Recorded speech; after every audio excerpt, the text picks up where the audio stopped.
Ini foto saya nih ujian Pak. Dari mana ujiannya Ustaz? Malam ini kita bangga. Saya selama safari dakwah di Batam ini, di mana-mana foto saya terpampang Pak. Berarti bangga dong Ustaz? Bangga. Jadi di mana letak ujiannya? Letak ujiannya nanti selesai acara ini, rebutan ngambil ini untuk tutup kandang ayam ini.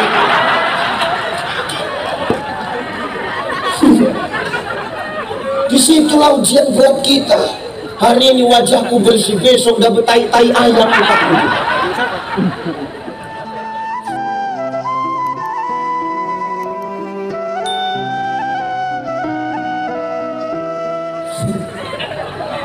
Maka hidup ini ujian. Ibu jadi istri diuji nggak? Caranya? Apa ujianmu? Apa ujianmu Bu? Apa? Mana lebih berat ujian seorang istri atau suami? Tolonglah Pak, nyaut Pak. Dibela kok nggak tahu dibela. Mana lebih berat ujian seorang istri atau suami? Takut kalian sama gini ya Pak?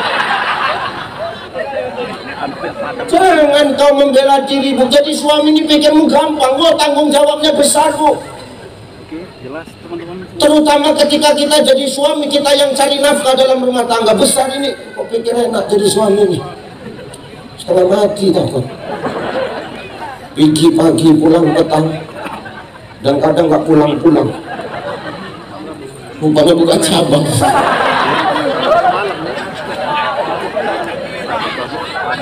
Sanksi Pak. Biasanya yang kayak gitu itu pejabat itu. Anggota dewan, camat, lurah, RW pun kadang-kadang ikut-ikutan. Makanya jadi RW nggak usah sok paten Pak Sangka. Jadi RW kan itu tugasnya membantu lurah. Kadang orang dulu belum jadi apa-apa, jadi RW aja sombong. Jauh-jauh merantau dari Medan sampai Batam jadi RW. Itu nggak usah sok hebat kita lah. Ya Pak Sangka ya. Dulu nggak jadi apa-apa, sekarang jadi RW sombong ya nauzubillah. Bukan RW sini, RW sana Pak. Tuh banyak orang sombong. Kenapa Ustadz? Gengsi dengan status sosialnya. Tak boleh kita ini hidup ini terlalu menyombongkan status sosial. Biasa aja. Tengok kiai-kiai kita nih, tawadu aja, selu aja, santai aja. Karena duit urusanku ya, masing-masing kita berjuang kok. Pikir aku nggak ngap-ngapan juga ini. Ya bener ya. Nih, jangan hidup ini mengikuti gengsi. Hiduplah sesuai dengan kemampuan kita saja Bu. Dengar, jangan hidup ini kau merasa kau saja yang paling terzolimi, lantas kau tidak memikirkan nasib kami. Ini aku bahas ini kok Pak, karena ini momennya halal bihalal. Jadi biar lempeng lagi kau. Jangan merasa paling benar aja hidupmu, tau Pak. Ya benar Pak, ini aku bela ini kaum-kaum teraniaya ini kok.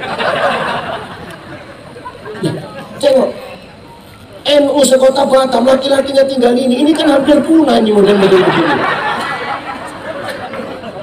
Makanya kita hati-hati. Berat jadi suami ini, luar biasa. Apa kata Asy-Syaikh Wahbah Zuhaili dalam kitab Al-Fiqhul Islamiyah wa Adilatuhu? Apa itu Ustaz? Dengar, Bu, ada 3 yang menyebabkan Allah itu marah. Sampai saking marahnya Allah, aras bergetar. Apa yang buat marah itu Ustaz? 1, ketika kau seorang istri punya suara lebih tinggi daripada suara suami. Banyak istri sekarang Pak, lembut ngomong sama suami orang, tapi kasar sama suami sendiri. Betul nggak Pak? Tengok tuh. Tandai suami siapa itu? Tandai suami siapa? Banyak istri sekarang, perempuan sekarang lembut ngomong sama suami orang, tapi kasar sama suami sendiri. Ustadz kau paham? Aku korban. Nggak, maksudnya begini saja tuh, korban curhat bapak-bapak loh. Lo bener, bapak-bapak ini tanpa sepengetahuan ibu-ibu kadang curhat kita. Gawat kali Ustaz. Seakan-akan rumah yang mewah isinya seperti neraka. Kenapa? Melipet aja mulutnya. Siapa mulut siapa? Mulut bini. Ya kan binimu, nggak biniku.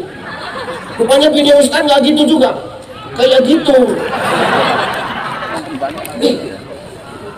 Jangan terbalik kita, Bu. Kenapa Ustaz? Nanti yang ada penyesalan. Kenapa penyesalan? Demi Allah Pak Bu, suami ini ketika cari nafkah keluar dari rumah, ketika kau lepas mereka dalam keadaan hidup, tidak ada jaminan seorang suami itu kembali dalam keadaan hidup. Betul Bapak? Jangan sampai timbul penyesalan. Makanya muliakan suamimu kalau kau mau dimuliakan. Contoh Khadijah itu. Khadijah kenal Khadijah?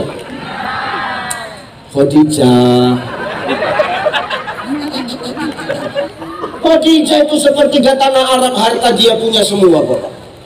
Tapi tengok apa kata Khadijah, ya Rasulullah, sebelum aku wafat, nanti kalau aku sudah wafat, hartaku sudah nggak ada karena untuk perjuangan dakwahmu ya Rasulullah. Silakan ya Rasulullah, bongkar tulang belulangku, rangkai jadi titian, supaya kau bisa lewat kalau kau nanti berjalan melewati sungai yang tak ada jembatannya. Ada istri Bapak model gitu Pak? Udah Ibu nggak usah ikut jawab Bu, biar orang ini aja. Ada istri kita kayak gitu? Nggak ada. Kalaupun ada 1001 Pak, kalaupun 1001, yang satu itu bukan orang sini, udah kupastikan itu.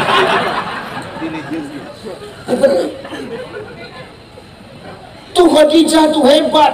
Makanya Khadijah wajar ketika wafat Rasul begitu sedih ketika ditinggalkan Khadijah. Lu bayangkan Pak, 2/3 belahan dunia ini Islam semua loh Pak. Takkan dakwah Rasul itu berhasil tanpa ada perjuangan seorang Khadijah. Itu baru bakti yang hebat. Jangan kamu melawan aja. Lebaran minta maaf 5 menit berantem lagi. Betul itu Pak? Coba Pak RT berdiri, udah ini tadi. Makanya hari ini kita hati-hati, jangan kita terlalu keras pada pasangan, tapi lembut sama orang lain. Curhat. Ini kalau maaf jemaah perempuan nelpon saya itu lembut loh Pak. Halo. Assalamualaikum Ustadz. Ustadz. Jangan lupa ya Ustadz, besok pengajian. Ustadz. Kami tunggu ya. Makasih Ustaz. Assalamualaikum. Aku pun Waalaikumsalam. Ini kan suami orang tapi lembut kau bercakap. Giliran suami yang nelpon ngomel. Halo. Nah di mana Dek? Di mana? Setengah jam aku nunggu di pinggir jalan ini. Bedak pipa aku nomor 36 luntur. Cepat datang kemari. Coba. Padahal ini ridhomu loh Bu, ini ridhomu ini. Kita nggak usah cerita yang lain-lain dulu lah. Kalau maaf, di dalam rumah tangga kadang kita nggak bisa akur gitu loh. Karena masyarakat yang bagus akan lahir dengan rumah tangga yang baik. Kuncinya kan rumah tangga dulu, ibda binafsi dulu. Kalau dimulai dari rumah tangga yang apik, yang bagus, maka nanti akan melahirkan anak-anak dan lingkungan yang baik Pak. Bagaimana warga NU kita di Batam ini mau bagus? Ya kuncinya ada di rumah tangga NU itu. Kalau sudah apik, sudah baik, saling menghargai, maka akan melahirkan warga NU yang juga akan baik. Kenapa? Dibina di rumah. Gitu loh. Makanya maaf ya Bu, jangan sampai Allah marah gara-gara suaramu lebih keras daripada suara suamimu. Alah, apa? Suami yang kayak mana Ustadz yang harus kami hargai? Kalau mabuk ajanya kerjaan dia Ustadz, elah. Ngapain dihargain? Elah. Kami itu istri kan Ustadz, tergantung suami, tergantung imam. Kali kau seakan-akan kami aja yang salah matamu. Nggak bisa gitu. Maaf Kiai, saya nggak setuju kalau makmum itu seorang istri baik buruknya tergantung suami. Aku nggak setuju. Terserah kau mau protes, nggak setuju aku. Itu namanya diskriminasi kok. Nggak tergantung imam. Mana contohnya? Fir'aun itu Firaun itu kelakuannya lebih parah daripada setan, Pak. Setan aja angkat jempol sama Firaun itu. Setan angkat jempol sama Firaun. Apa kata setan? Bukan firman ya.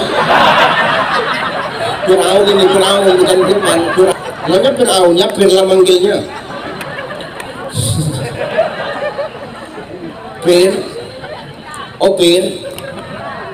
Apa setan kan set paten kali kau kenapa rupanya sesetan-setannya aku kata setan, aku nggak pernah ngaku Tuhan kau manusia ngaku Tuhan, paten kali kau ubur-ubur ikan lele menyala inilah kata setan tuh, Pak. Kalau memang baik buruknya seorang istri tergantung kepada suaminya, maka seharusnya istri Fir'aun itu kelakuannya sama macam Fir'aun. Tapi tidak. Dengan siapa? Asia di surga, Fir'aun sampai sekarang jasadnya masih utuh sebagai bahan pelajaran bagi kita. Kalau hari ini kita punya jabatan, jangan terlalu sombong. Kenapa? Jabatan ada masa aktifnya, maka selagi jadi pejabat banyaklah kita manfaat. Gitu loh. Jangan awak jadi pejabat merasa paling benar, merasa paling hebat, seakan-akan gak ada yang bisa mengalahkan kita. Itu Fir'aun jadi pelajaran buat kita. Ini harusnya, kalau Ustaz itu kan Fir'aun, ada contoh yang lain. Ada, siapa Ustaz? Nabi Nuh. Nuh alaihi salam itu, Pak, maaf, soleh, taat sama Allah, taat. Apa yang disuruh Allah dia kerjakan. Ngadu Nuh itu sama Allah, ya Allah, aku udah gak sanggup ngadepin umatku ini. Kenapa? Wih, luar biasa, nggak bisa dibilangin, dablek umat Nabi Nuh itu, Pak. Kalau Nabi Nuh ceramah, umatnya itu selalu tutup kuping, nggak mau dengar, Pak. Saking kan bajingan plus tengiknya itu umat Nabi Nuh. Orang sekarang Ustadz ceramah memang nggak tutup kuping, Kiai, tapi di sana kipas-kipasan, ada yang merokok, nggak yang kecuali Kiai nggak apa-apa. Lanjut Mbak Yai, lanjut. Bahaya ini. Ya benar.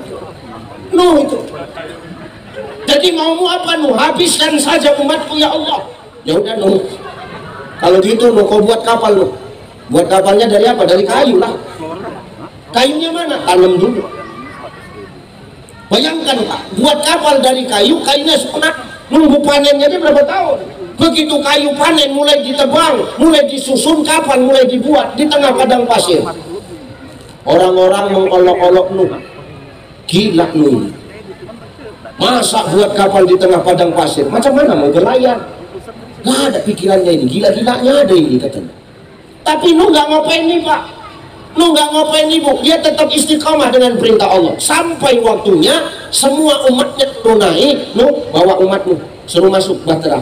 Tapi ingat Nuh, umatmu suruh bawa hewan barang sepasang. Oke, semua hewan barang sepasang masuk. Kucing sepasang, onta sepasang, keledai sepasang, burung sepasang, kambing sepasang, nyamuk sepasang. Nyari nyamuk sepasang inilah yang lama semalam.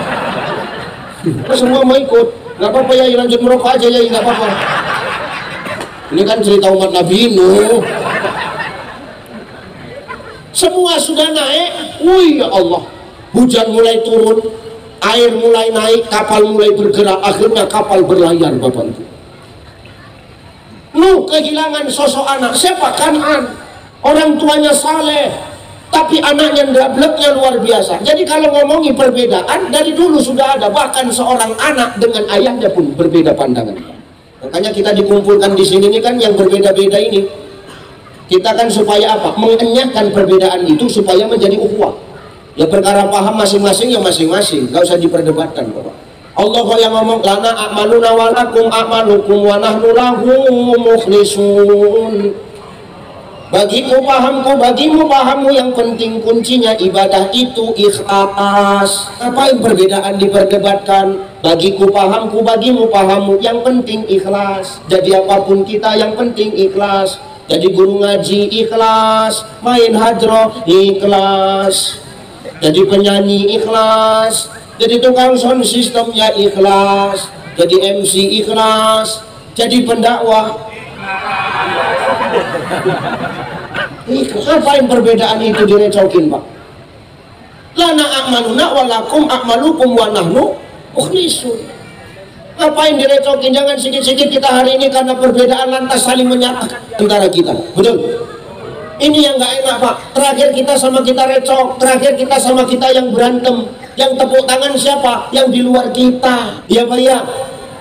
Yang tepuk tangan yang di luar kita, kita sama kita yang berkelahi, yang tepuk tangan mereka.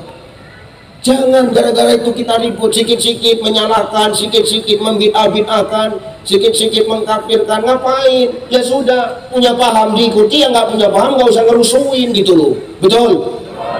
Gini loh, gini. Ini pakai perumpamaan ini ya, pakai perumpamaan. Saya tanya sama Pak Dewan. Seru aja Pak, bukan BPK ini. Ini saya mau nanya, Pak Dewan habis ini mau kemana? Ini umpama Pak. Pak Dewan jawab, saya habis ini Cai besok mau ke Medan. Oke.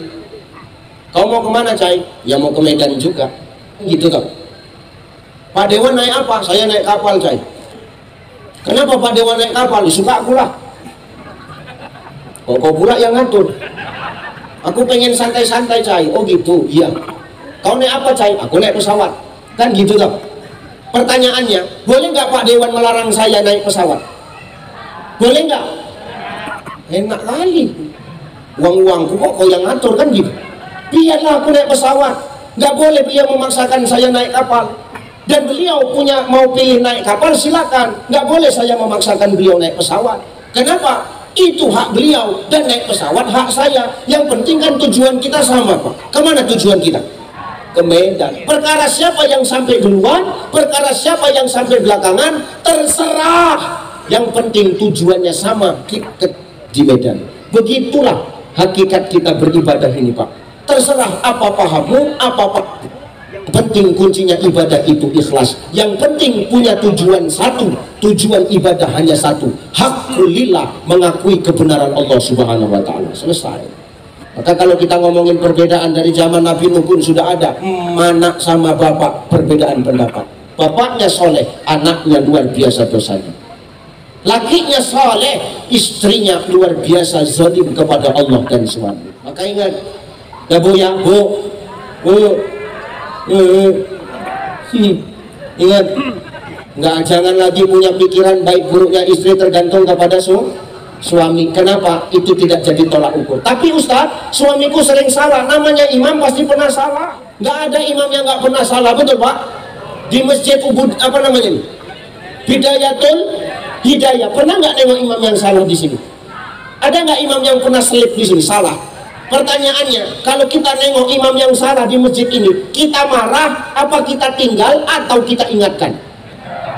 Ingatkan. Nggak pernah imam salah kita marah, nggak pernah imam salah kita tinggalkan, kita ingatkan. Mengingatkannya pun bagus. Apa ingatannya?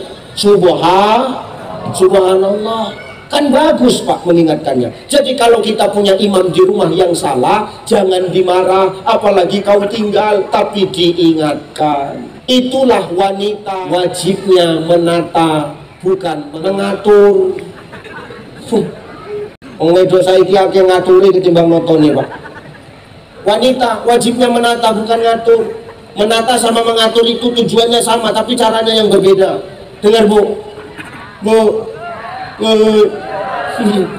menata sama mengatur itu sama, hampir, tapi caranya yang membedakan. Contoh, ini ada kopi, Pak Dewan nyuruh saya minum cai, mau nggak aku minum? Enggak. Kenapa? Ngatur. Niatnya bagus tapi caranya salah. Tapi kalau nyuruhnya cai, diminum cai kopinya, makanya dari tadi nggak aku minum-minum. Udah nggak disuruh-suruh. Sama macam ibu, niatnya nyuruh suami ke masjid tapi caranya kasar. Enak nggak Pak? Enak nggak Pak? Azan di masjid, as-salatu khairum minan naum. Azan bang, udah mau siap ke masjid. Dan tua, males kali kau ke masjid. Niatnya bagus tapi caranya salah. Mau nggak kita berangkat Pak? berantem yang ada. Kalau menata itu nggak gitu Bu, menata caranya bagus. As-salatu khairum minan naum. Bang, bangun bang, subuh bang. Sibuk kali kau, orang masih aja belum sholat kok, nanti kan bangkit aku, kau pula yang ngatur-ngatur aku. Jangan marah, tapi kita mikir gimana caranya supaya suami bangun dan mau tetap ibadah. Mikir kita, pakai strategi. Hidup ini kan harus punya strategi Pak. Jadi dewan kalau nggak punya strategi, apa menang semalam? Kan enggak. Hidup ini harus pakai strategi. Kalau nggak punya strategi, berat menang, berat anak. Iya, kita harus punya apa? Punya program dan punya zikir. Zikir biasa sinari ini kan. Maka hidup ini harus punya strategi, punya istri, punya suami, payah disuruh ke masjid. Mikir Bu, gimana caranya? Pasang strategi. Ini aku kasih tahu caranya. Kalau suamimu payah dibangunin subuh, ini dibuat juga sama biniku, makanya aku amalkan juga ini sama Bu. Iya Pak, kadang kita ceramah pulang hampir subuh, capek pengen istirahat bentar aja kan, ngocot aja mulutnya. Kan emosi juga kita kadang-kadang.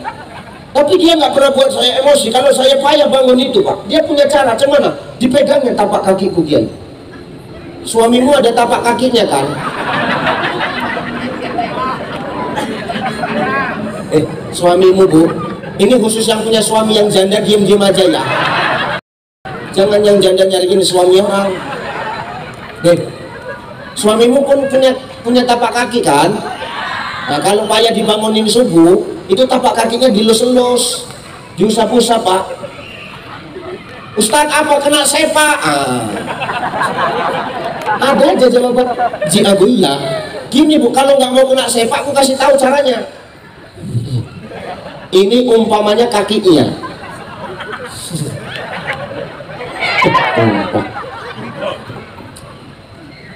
Udah nggak usah cari muka kali kok.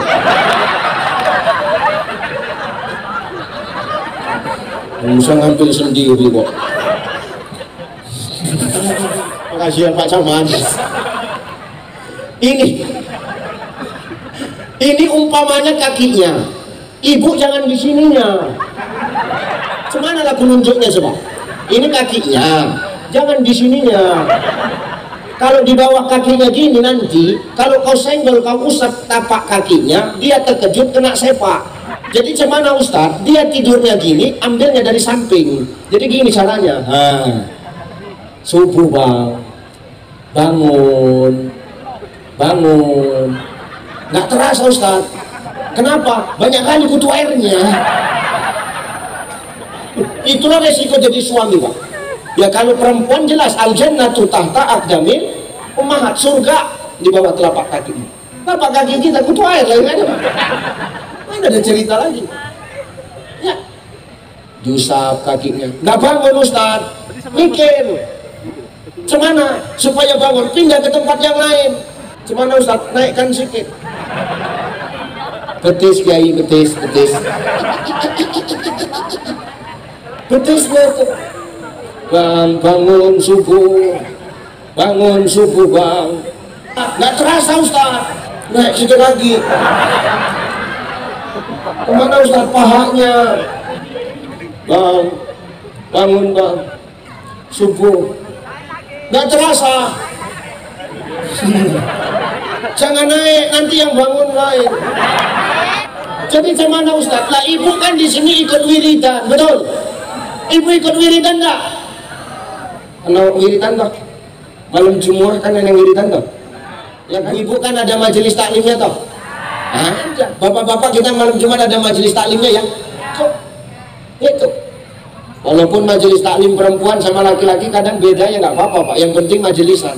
Kalau kita laki-laki majelisan mau pakai baju apa aja kan masuk ya.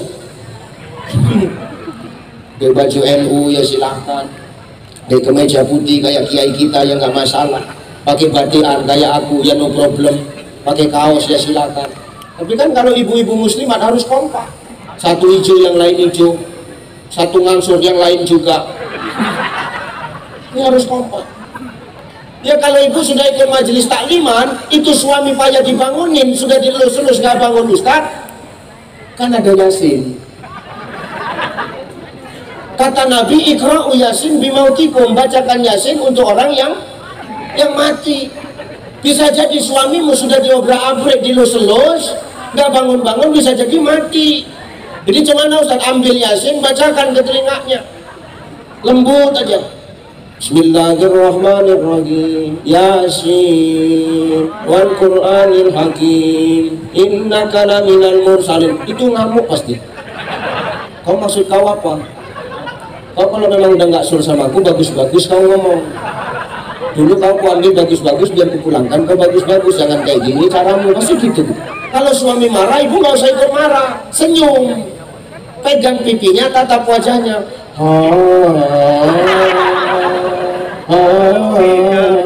Terus suaminya bu, तुझे देखा तो ये जाना सनम प्यारे हो काहे दीवाना सनम. Itu suaminya bu, अब यहाँ कुछ यहाँ जाए नम. Bini nggak mau kalah.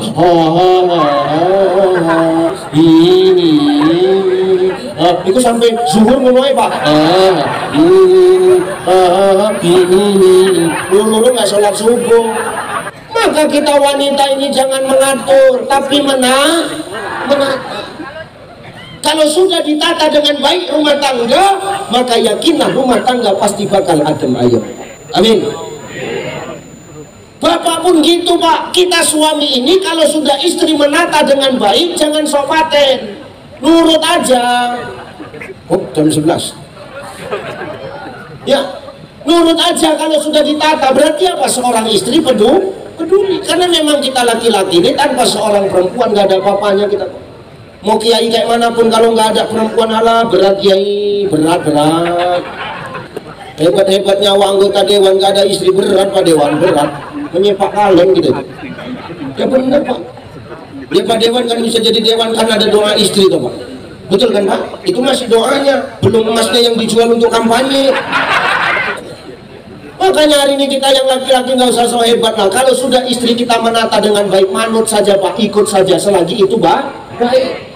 Kita ini orang yang lemah pak, tanpa seorang wanita. Betul bu? Ini laki-laki lemah ini pak, kuat secara fisik tapi lemah secara jiwa. Dari mana Ustaz tahu? Kalau sakit ya, perempuan itu sesakit-sakitnya, kalau dia sakit dia tetap bisa masak untuk kita laki-laki. Ini biar imbang ini, jadi pulang pun aku nggak dilempari batu ini. Sesakit-sakitnya perempuan, kalau dia sakit pak bu, tetap bisa nyiapkan rumah tangganya, tetap dia nyiapkan anak-anaknya sekolah, betul bu? Makanya ada istilah seorang istri itu tidak akan pernah tertidur baik dari terbit matahari sampai terbenam mata suami. Benam matahari, tapi kalau mata suami belum tidur mengganggu. Ini perempuannya hebat, kalau sakit sesakit-sakitnya mereka tetap bisa dipaksa untuk melayani kita. Coba kita laki-laki kalau sakit, bu kayak anak bayi banget.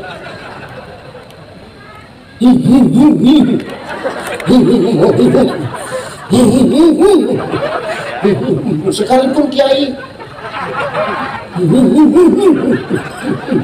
Kenapa bang sakit? Udah tahu nonyak lagi kau. Buat sop ya bang, biar makan seger. Bandrek biar seger. Makan nggak mau, minum nggak mau, kawin mau. Kiwanan. Itu pun istri kadang-kadang tetap setia, sehatlah bang. Tidur bang, di pangku ditidur, diusapnya kepala lagi itu. Jangan sakit-sakit bang, sehat. Jangan mati dulu. Utang kita masih numpuk bang. Kalau udah lunas, kalau mati nggak apa-apa lah bang. Dinyanyikannya kita, bila Israel datang hampiri tinggallah harta emas dan udah sehat, aku udah sehat kata suami. Maka menata itu tidak dimulai dari masyarakat bapak ibu, tapi tatalah rumah tangga, karena rumah tangga yang baik akan menularkan dan melahirkan masyarakat yang baik. Kuncinya di situ. Setelah baik masyarakat, maka disitulah kita akan mampu menghargai yang namanya perbedaan.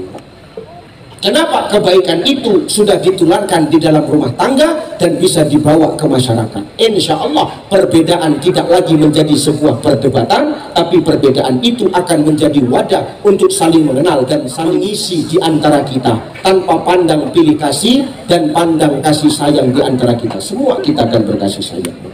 Kuncinya ada di rumah tangga. Jelas, Bu? Pertama, rendahkan suaramu, jangan lebih tinggi dari suara suami.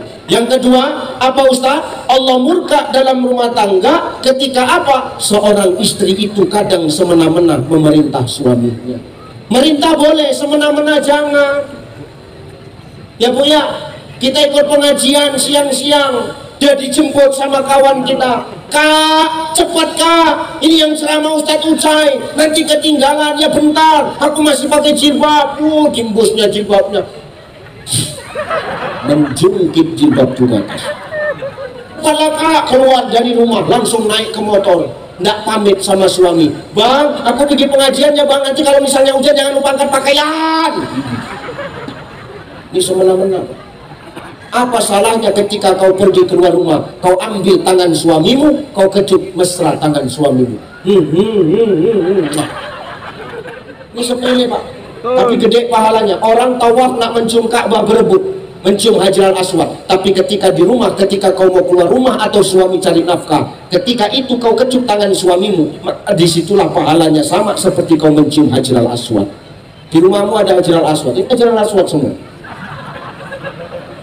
Batu hitam yang tertempel di dinding kaki. Ini aja. Apalagi tangan suamimu hitam, makin besar pahalanya. Hanya tanganku biarkan hitam aja. Ya Hajar Aswad. Anda Ustadz kan taunya ngomong, rupanya Ustadz kayak gitu. Mau pergi ceramah, iya Pak. Aku nak pergi ceramah, iya Pak. Iya, Hajar Aswad. Bolak-balik. Habis sampai bau ludah semua. Ini sepele, tapi jarang kita lakukan Pak. Ngaji itu nggak usah tinggi-tinggi, dasar-dasar aja, yang penting bisa jadi amanah. Nih, sudah jarang istri sekarang ketika suaminya keluar rumah cari nafkah, diambilnya tangannya, dikecup tangan suami. Buat ini Bu, insya Allah berkah. Amin. Yang ketiga terakhir, di jam 11, yang menyebabkan Allah marah. Apa itu Ustaz? Dalam rumah tangga ketika berkelahi suami dengan istri, sedikit-sedikit istrinya minta cerai. Ceraikan aku Bang, ceraikan aku Bang. 20 tahun hidup sama kau nggak ada perubahan. Dulu kita enak-enak hidup dan sekarang kau ajak aku ke Batam. Apa? Jadi RW juga nggak kau di sini? Ini contoh-contoh. Bagus kalau cuma untuk jadi RW di Medan ya bisa Bang. Ceraikan aku Bang, jangan. Perceraian itu baik, tapi Allah tidak suka dengan yang namanya perceraian. Maka kebaikan itu dimulai dari rumah tangga. Perbaiki akhlak kita kepada suami, jangan lebih keras suara kita, lembutkan suara kita, jangan semena-mena memerintah, apalagi kalau berkelahi sedikit-sedikit kita minta perceraian. Rumah tangga itu adalah dua perbedaan antara sepasang suami istri yang harus saling memahami. Begitulah kita dalam kehidupan ini. Apabila kita mampu memahami satu sama lain dengan pasangan kita, maka yakinlah kita akan mampu memahami perbedaan di tengah-tengah masyarakat. Perbedaan tidak akan dijadikan sebagai wadah perpecahan, tapi perbedaan akan dijadikan sebagai wadah untuk saling merajut ukhuwah di antara kita, menghargai satu sama lain dan saling menghargai perbedaan itu lewat pemahaman orang lain terhadap kita. Insya makanya melalui momentum halal bil halal ini kita enyahkan perbedaan, perbaiki semua hubungan kita baik kepada pasangan maupun kepada jiran tetangga, agar sekiranya perbedaan itu tidak jadi beban dalam kehidupan kita. Insya Allah menjadi berkah. Amin Allahumma amin. Dan itu saja barangkali sudah 1 jam ya Kiai ya, sudah ya. Ada mahalul qiyam lagi nanti kemalaman. So saya ada kajian subuh lagi. Di mana besok saya kajian subuh? Buana Pista. Di mana Buana Pista, ngikut saja saya besok ya. Mudah-mudahan kita semua yang hadir sehat-sehat. Mudah-mudahan kita yang hadir ini istiqomah dalam kebaikan ya Bu ya. Hargai ulama-ulama kita, karena tanpa ulama kita ini nggak tahu jalan arah kemana Ya, muliakan guru-guru kita, insya Allah jadi berkah. Bapak Ibu, saya mengucapkan minal aidin wal faizin, mohon maaf lahir dan batin. Taqabbalallahu minna wa minkum, taqabbal ya karim. Mudah-mudahan kita bertemu lagi di lain waktu, lain kesempatan. Ilal liqa ma'assalamah, wallahul muwaffiq ila aqwamit thoriq. Wassalamualaikum warahmatullahi wabarakatuh.